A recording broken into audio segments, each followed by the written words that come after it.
Prepare for a journey through time and discover the shocking truths of one of the darkest chapters in history, the Spanish Inquisition. This infamous period is marked not only by religious zeal and persecution, but also by brutal and shocking torture methods used to enforce obedience and extract confessions.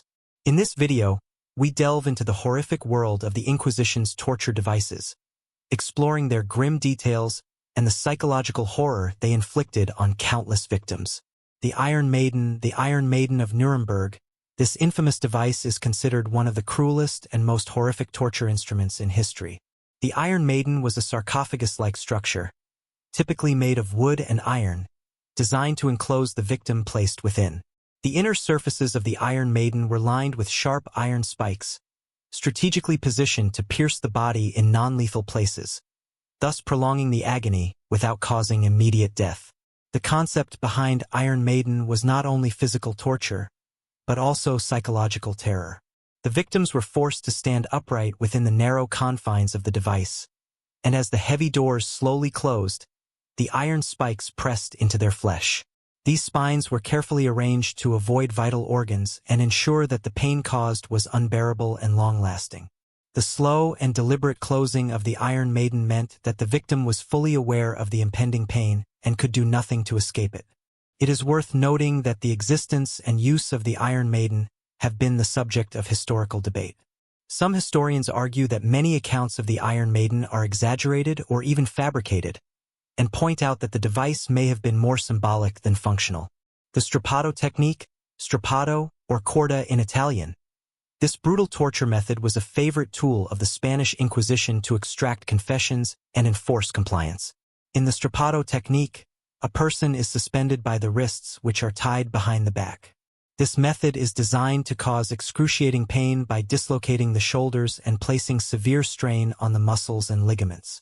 The victim, who was often stripped of his clothes to increase his sense of vulnerability and humiliation, was lifted into the air with a rope attached to his bound wrists. The sheer weight of the body, pulling against the unnatural position of the arms, caused severe agony. The Inquisition sometimes intensified the torture by adding weights to the victim's feet, increasing the downward pull and the resulting pain. Historical records show that the strappato was used not only during the Spanish Inquisition, but also in various other inquisitorial and judicial contexts throughout Europe. It was particularly appreciated for its simplicity and effectiveness. The apparatus required was minimal, just a rope and a pulley, making it a readily available method of torture. The infamous torture bench. The torture bench is one of the most infamous and feared torture instruments of the Spanish Inquisition.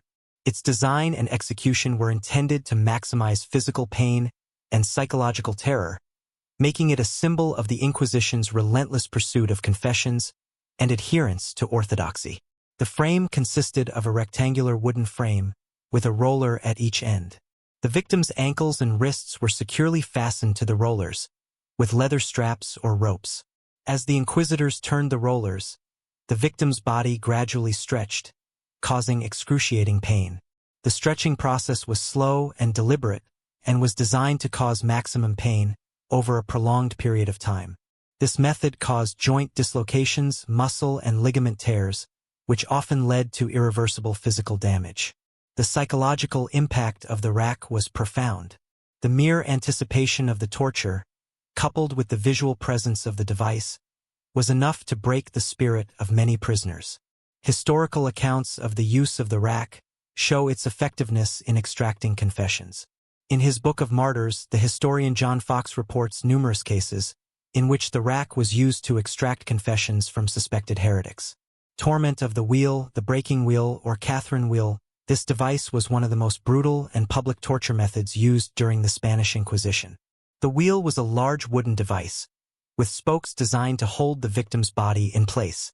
The victim was typically tied to the wheel with his arms spread and his limbs tied to the spokes. The torturer then systematically broke the victim's bones with a heavy iron bar or hammer. This process involved the systematic crushing of the arms, legs, and sometimes the spine, often taking care to avoid immediate death by targeting non-vital areas first. It was a popular method for dealing with serious offenses, including heresy, treason, and other crimes considered serious enough to justify such extreme measures. Rat torture. Rat torture, this cruel method of inflicting pain and fear, became one of the most horrific and psychologically devastating techniques of the Spanish Inquisition. Rat torture used the natural behavior of rats to inflict intense, unimaginable suffering on its victims. The structure of the rat torture was deceptively simple, yet devilishly effective. The victim is tied up, typically lying on his back, and unable to move. A metal cage or container, open at one end, was then placed against the victim's abdomen or chest. There were several live rats in the container. The torturers then placed a heat source at the closed end of the container, creating an unbearably hot environment for the rats. Driven by their instinct to escape the heat, the rats frantically gnawed and dug into the only soft material available, the victim's flesh. This form of torture was particularly effective due to the nature of the rats themselves. Rats are known for their tireless gnawing and their ability to burrow through hard materials. In the narrow cage space, with no other way out, the rats would become increasingly desperate and aggressive. The pain caused by their sharp teeth and claws, coupled with the psychological horror of the torture, often led to quick confessions or the victim's compliance. The handle of the garrote was designed to strangle or break the neck of the condemned, ensuring a slow, painful death, while serving as a potent symbol of the Inquisition's absolute power and authority. The garrote consisted of a wooden or metal post, with a seat or platform on which the victim could sit, and an iron collar or loop attached to the post. The victim's neck was placed in the collar, which was then tightened with a screw mechanism. As the executioner turned the screw, the collar tightened, crushing the victim's windpipe, and in some cases, severing the spinal cord. The slow tightening of the garrote ensured that the victim experienced a long and painful death, often accompanied by suffocation and severe spinal injuries. The psychological anguish caused by the garrote was considerable.